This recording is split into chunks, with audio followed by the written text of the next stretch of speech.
அனைவருக்கும் வணக்கம்.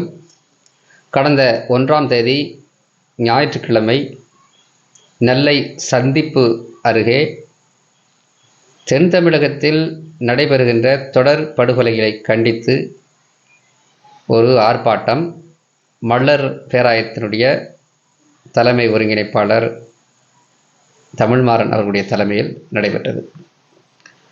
அந்த ஆர்ப்பாட்டத்தில் பல்வேறு அமைப்புகள் கலந்து கொண்டது. நாமும் கலந்து கொண்டோம். இதில் கடைசியாக பேசிய மள்ளர் மீட்புக் களத்தினுடைய நிறுவனர் செந்தில் மள்ளர் அவர்கள் ஒரு வரலாற்று செய்திகளை குறிப்பிட்டு இந்த படுகொலைகளை கண்டித்து உரையாற்றினார்.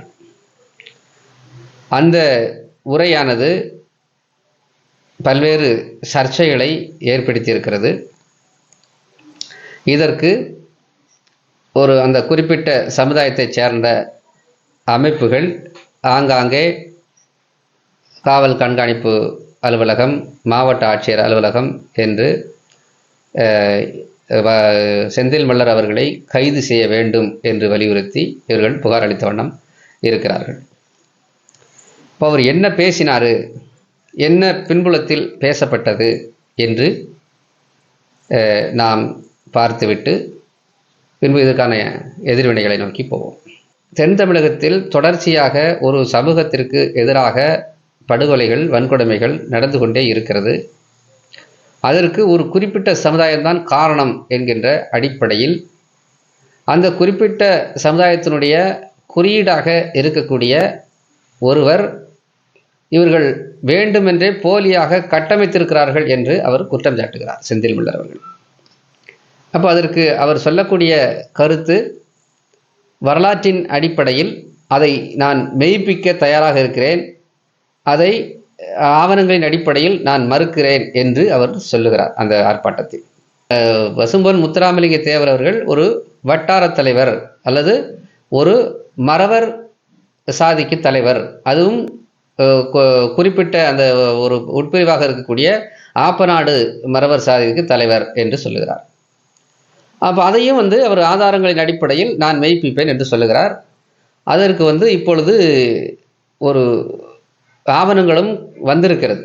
ஒரு ரசீது ஒன்று ஆப்பநாடு மறவர் சங்கம் சொல்லிட்டு தலைவர்னு சொல்லிட்டு முத்துராமலிங்க தேவர் என்ற இது வந்திருக்குது. அதையும் நம்ம டிஸ்பிளேயில் உங்களுக்கு காணொலியை நான் காட்டுறேன். அப்போது ஒரு வரலாறு, ஒரு கட்டமைப்பு, ஒரு கட்டமைப்புக்குள் ஒளிந்து கொண்டு ஏன் நீங்கள் ஒரு படுகொலைகளை, சாதிய வன்முறைகளை ஒரு சமுதாயத்திற்கு எதிராக அரங்கேற்றுகிறீர்கள் என்று அவர் கேள்வி எழுப்புகிறார். அவர் உங்களை நோக்கி ஒரு கேள்வியை முன்வைக்கிறார். அப்போ நீங்கள் என்ன சொல்லணும், அதுக்கு இந்த வரலாறு உண்மையான வரலாறு தான் என்று நீங்கள் வரலாற்று ரீதியாக மெய்ப்பிக்க வேண்டும். அதை விடுத்து செந்தில் மள்ளரை ஒருமையில் பேசுவது, தொடர்ச்சியாக அவருக்கு மொபைல் ஃபோனில் கூப்பிட்டு கெட்ட வார்த்தைகள், தொடர்ச்சியாக பல்வேறு எக்கச்சக்க ஃபோன் கால்ஸ், மிரட்டல்கள். அப்போ இப்படியான ஒரு போக்கு என்பது அது சரியான போக்கு அல்ல. அப்போ எந்த பின்புலத்தில் அவர் பேசுகிறார்? தென் தமிழகத்தில் உப்பு சப்பில்லாத ஒரு பிரச்சனை, ஒரு காரணம், அதற்காக கொலை. அப்போ இதில் என்னன்னு பார்த்தா அது ஒரு சாதிய மேலாதிக்கத்தை நிலைநிறுத்துவதற்கு, ஒரு சமுதாயத்தை அடிமட்டத்தில் வைப்பதற்கு, அவர்கள் தங்களுக்கு கீழானவர்கள் என்று கருதக்கூடிய இந்த சனாதன பிற்போக்குத்தனமான அந்த கோட்பாட்டின் அடிப்படையில் செயல்படுகின்ற அந்த நிலைமையை சுட்டி காட்டுறாரு. அப்போ அதுக்கு யாரை பின்பமாக நீங்கள் வச்சிருக்கிறீங்க அப்படின்னா, இந்த குறிப்பிட்ட ஒருவரை நீங்கள் பின்புலமாக வச்சுக்கிறீங்க. அப்போ அந்த பின்புலமாவது நீங்கள் அதை அப்படியே நீங்கள் அவரை ஏற்றுக்கொண்டாலும் கூட அவர் உங்களை படுகொலை செய்ய சொன்னாரா? அவர் உங்களை சாதி ரீதியாக நடக்க சொன்னாரா? எல்லாம் பொது வெளியே சொல்கிறீங்க. அப்படி இப்படி அதை சொன்னார், இதை சொன்னார். சரி, ஏன் சமூக இணக்கமாக இருப்பதற்கு ஏன் தடையாக இருக்கிறீங்க? ஏன் படுகொலை நடக்கிறது? இன்னும் பல கிராமங்களில் செருப்பு போட்டு போக முடியாது, சைக்கிள் ஓட்ட முடியாது, டூ வீலர் ஓட்ட முடியல. இந்த மாதிரி நிலைமைகள்லாம் இருக்கத்தானே செய்யுது. பலர் இந்த வன்கொடுமைகளை பல கிராமங்களில் வெளியே சொல்லாமல் இருக்கிறாங்க. ஒரு சில விஷயங்கள் தான் வந்து வெளிச்சத்துக்கு வருகிறது, அது பத்திரிகை செய்தி ஆகிறது, அது வந்து பப்ளிஷ் ஆகிறது, அது வந்து வழக்கு வரை போகுது. ஆனால் பல கிராமங்களில் இப்படியான ஒரு ஒரு அடக்குமுறைகளை தொடர்ச்சியாக இது வந்து நடந்துக்கிட்டே இருக்குது. இன்னைய வரைக்கும் அது மாறலை. அப்போ இந்த 21ஆம் நூற்றாண்டில், இப்போ நவீன நூற்றாண்டுகளில் வந்து இன்னும் இது போன்று நடக்கிறதே, அப்போ இதற்கான ஒரு கட்டமைப்பு நீங்கள் இப்படி இப்படி செய்கிறீர்கள் என்று ஒருவர் குற்றம் சாட்டுகிறார். அப்போ எந்த விதத்தில் எப்படி குற்றம் சாட்டார்? தமிழ் தேசிய ஓர்மைக்காக நான் உழைத்தவன், தமிழர் ஒற்றுமைக்காக நான் உழைத்தவன், அந்த அடிப்படையில் உங்களிடம் இந்த கேள்வி கணைகளை நான் முன்வைக்கிறேன் என்று சொல்கிறார். அப்போ எதுக்கு இந்த மாதிரியான கட்டமைப்புகளோட பின்னாடி நிறுத்துக்கிட்டு வந்து, அப்போ என்ன உங்களுடைய தேவை என்ன? உங்களுக்கு என்ன தேவை? அப்போ இப்போ சமீபத்தில் கூட ஒரு ஆதாரம் ஒன்று வெளியாயிருக்கு, பத்திரிகை செய்தி. தமிழ்நாடு அப்படிங்கிற பத்திரிகை வந்து அந்த காலகட்டங்களில் வந்து வெளியான பத்திரிகை. முத்துராமலிங்க தேவர் இறந்த போது அந்த பத்திரிகை செய்தி வெளியாகிருக்கிறது. அப்போ அவர் இறந்த தேதி என்ன சொல்கிறாங்க? 29 தேதி வந்து இறந்தார் அப்படின்னு குறிப்பிடுறாங்க. அப்போ நீங்கள் ஜெயந்தி கொண்டாடுவது எப்போ? 30. அப்போ 29க்கும் 30க்கும் முடிச்சு போட்டு என்ன பண்ணுறீங்க? பிறந்ததும் இறந்ததும் ஒன்று போல என்று ஜெயந்தியை கொண்டாடுறீங்க. எதுக்கு இதெல்லாம் என்று இப்போ இப்படி பல்வேறு வகையான ஒரு கட்டமைப்புகளை நீங்கள் வந்து உருவாக்கி வைத்திருக்கிறீர்கள் என்று ஆதாரப்பூர்வமாக அவர் சொல்லுகிறார். அப்போ அது ஒரு நன்மைக்காக பயன்படுத்தப்பட்டாலும் பரவாயில்லை. ஒரு சமுதாயத்தை அடக்குவதற்கு, ஒடுக்குவதற்கு இப்போ இந்த சிலைகள்லாம் வைத்து, சிலை அரசியல் எவ்வளோ தூரம் இன்னைக்கு எத்தனை பேரை காவு வாங்கியிருக்குது. அங்கங்கே சிலைகளை வைத்து சாணி அடிக்க வேண்டியது அல்லது வந்து மலத்தை அடிக்க வேண்டியது, உடனே ஒரு கலவரம், ஒரு வெட்டு, குத்து, கொலை. என்ன கொடுமை இது! தமிழ் சமுதாயம் ஓர்மையடைய வேண்டும் என்கின்ற வகையில் எவ்வளவு விதமான சகிப்புத்தன்மைகளையும் தாங்கிக் கொண்டு வன்கொடுமை தடுப்பு சட்டத்தை பயன்படுத்தாமல் எவ்வளவு தூரம் வந்து இன்னைக்கு வந்து இந்த தேவேந்திர குல வேளாளர் சமுதாயம் இந்த இணக்கத்திற்காக அந்த வன்கொடுமை தடுப்பு சட்டத்தை கூட பயன்படுத்த வேண்டாம் என்று பல அமைப்புகள் வந்து பேசிக்கிட்டு இருக்கிறாங்க. பேசி சமரசம் செய்து பல வழக்குகள் இந்த இது மாதிரி சமரசம் செய்யப்பட்டிருக்கு. வன்கொடுமை தடுப்பு சட்டம் போட வேணாம், சாதாரண வழக்குகளே போடுங்க, அல்லது வந்து இந்த வழக்குகள் இதோடு நிறுத்திக் கொள்வோம், நீங்கள் இதை மாற்றிக்கொள்ள வேண்டும் உங்கள் நடைமுறை என்று சொல்லி பஞ்சாயத்து பேசி வழக்காகாமல் பல குற்றச் செயல்கள் வந்து மூடி மறைக்கப்பட்டிருக்கிறது. இதுதான் உண்மை. அப்போ இந்த நிலைகளில் எதற்காக வந்து வன்கொடுமை தடுப்பு சட்டத்தை வந்து பயன்படுத்தாமல் வந்து அவங்க இருக்கிறாங்க? அப்போ ஒரு சமூக நல்லிணக்கம் உருவாக வேண்டும் என்கின்ற அடிப்படையில். ஆனால் இன்றளவும் வன்கொடுமைகள், சாதிய கொடுமைகள் நடந்து கொண்டுதான் இருக்கிறது. அப்போ இதற்கு வந்து யார் வந்து கேட்கணும், முன்னிட்டு கேட்கணும்? அந்த குறிப்பிட்ட சாதியை சேர்ந்தவர்கள் ஏன் இப்படி இந்த மக்கள் படுகொலை, நீங்கள் படுகொலை செய்கிறீங்க அப்படின்னு எந்த இடத்திற்காவது வந்து இல்லை யாரையாவது கண்டித்து அப்படி ஏதாவது பேசியது உண்டா? நல்வழிப்படுத்தது உண்டா? அதையெல்லாம் விட்டுவிட்டு இன்றைக்கு செந்தில் மலர் பேசிட்டார் அப்படின்னு சொல்லி ஆய் ஓயின்னு சொல்லிட்டு அறிக்கைகள் விட வேண்டியது, ஆர்ப்பாட்டம் செய்ய வேண்டியது, அங்கங்கே வந்து மனு கொடுக்க வேண்டியது, எவ்வளோ செந்தில் மலரை வந்து உரிமையில் பேச வேண்டியது எப்படி? அப்போ இது போன்ற நிலைகளில் இப்போ வந்து அவர் நாம் தமிழர் கட்சியில் வந்து அந்த மலர் மீட்பு கழகம் வந்து இணைத்து கொண்டு அதில் வந்து அவர் உடன்பாட்டு அந்த கொள்கை ரீதியான தமிழ் தேசிய கருத்துக்களை வந்து மக்கள் மத்தியில் விதைக்க வேண்டும் என்கின்ற அடிப்படையில் அவர் பயணிக்கிறார். அப்படி பயணிக்கிற போது இப்போ இந்த பொது ஆர்ப்பாட்டத்திற்கு வந்து சீமான் அவர்களிடம் நான் இந்த ஆர்ப்பாட்டத்தில் கலந்து கொள்ளப் போகிறேன் என்று சொல்லிவிட்டு வருகிறார்.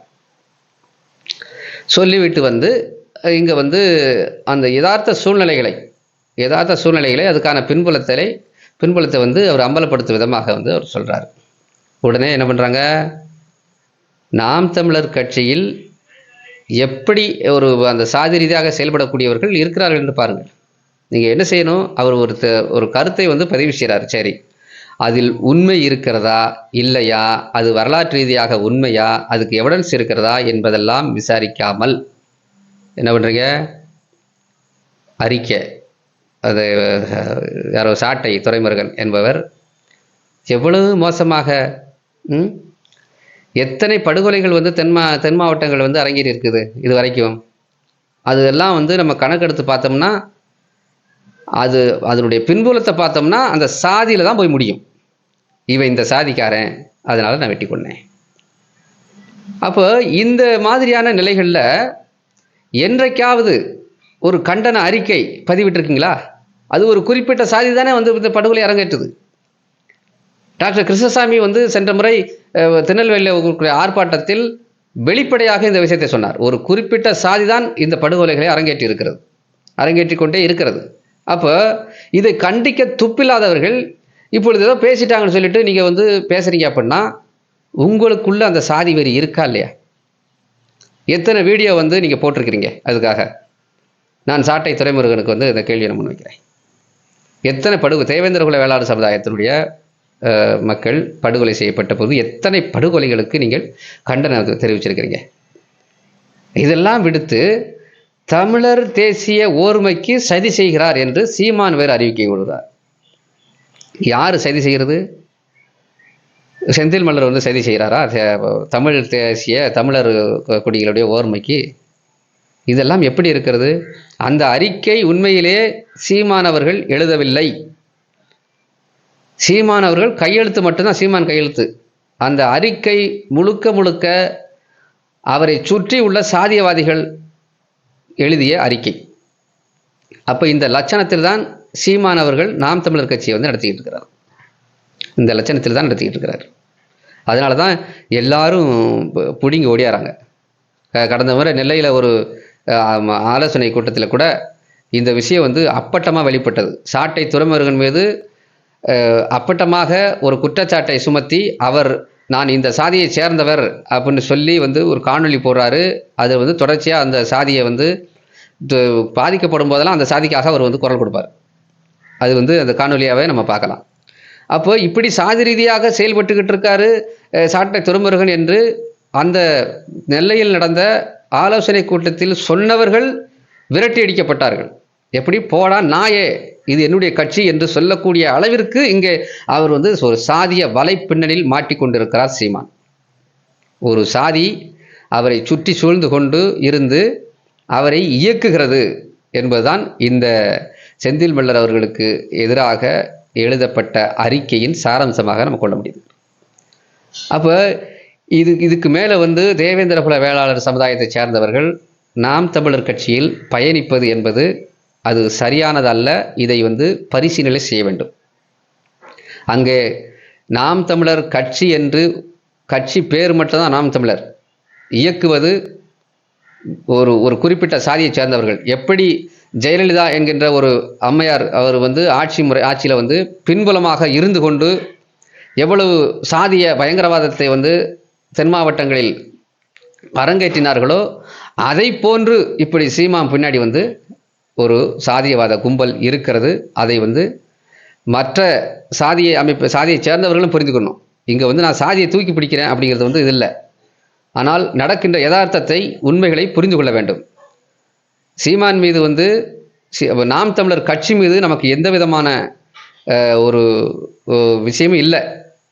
அது வந்து நாம் தமிழர் கட்சி என்பது அது இன்றைக்கு தேவையான ஒரு கட்சி, தமிழர்களுக்கான ஒருங்கிணைப்பு பாலமாக இருக்க வேண்டும் என்பது அவசியம். ஆனால் இது போன்ற நடைமுறைகள் இப்போ நடக்கக்கூடிய சூழ்நிலைகள் எல்லாற்றையும் வைத்து பார்க்கின்ற போது நாம் தமிழர் கட்சி ஒரு ஆபத்தான கட்சி என்பதை வந்து இந்த நேரத்தில் நான் தெரிவித்துக் கொள்ள விரும்புகிறேன்.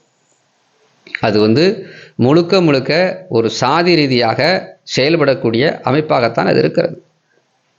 இதுதான் இந்த அறிக்கையின் மூலமாக நாம் உணரக்கூடிய செய்தி.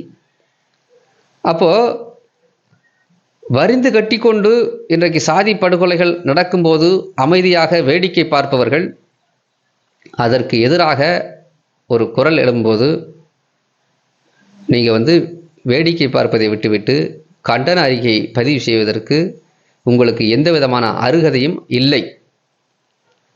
அதை வந்து புரிஞ்சுக்கணும். நீங்கள் வந்து களத்தில் நின்றுக்கக்கூடாதா? எத்தனை படுகொலைகள் கண்ணு முன்னு தெரியாமல் வந்து இன்னைக்கு முகத்தை சிதைக்கிறான், இன்னைக்கு வெட்டி முகத்தை சிதைக்கிறான். இந்த நேற்று கூட முக்கூடல் என்ற பகுதியில் வந்து ஒரு படுகொலை, தூத்துக்குடியில் ஒரு படுகொலை. இப்படி தொடர்ச்சியான படுகொலை. இந்த படுகொலைக்கெல்லாம் யார் பொறுப்பேற்பது? பாதிக்கப்படுபவர்கள் அனைவருமே தேவேந்திர குல வேளாளர் சமுதாயத்தை சேர்ந்தவர்களாக இருக்கிறார்கள். காரணம் கேட்டால் காரணம் ஒன்றும் இல்லை, எந்த பின்னணியும் கிடையாது. அப்போ இந்த தமிழ்நாட்டிற்குள் ஒரு சாதியவாத கொலை கும்பல்கள் சுற்றி கொண்டிருக்கிறது. அப்போ நீங்கள் சரியான முறையில் இந்த காவல்துறையும் அரசும் நடவடிக்கை எடுக்கவில்லை என்று பொருள். தமிழ்நாட்டில் இதுவரை எத்தனை வன்கொடுமை கொலைகள் நடந்திருக்கிறது? அந்த வன்கொடுமை கொலைகளில் எத்தனை நபர்கள் கைது செய்யப்பட்டிருக்கிறார்கள்? அந்த கைது செய்யப்பட்டவர்கள் எல்லாம் இன்றைக்கு எங்கே இருக்க? அந்த மாதிரி கண்காணிப்பு குழு ஏற்படுத்தியிருக்கீங்களா? ஒரு கண்காணிப்பு குழுவை ஏற்படுத்தி இந்த போன்ற சம்பவங்கள் நிகழும் போலதெல்லாம் அவர்களையும் சேர்த்து கைது செய்ய வேண்டும்.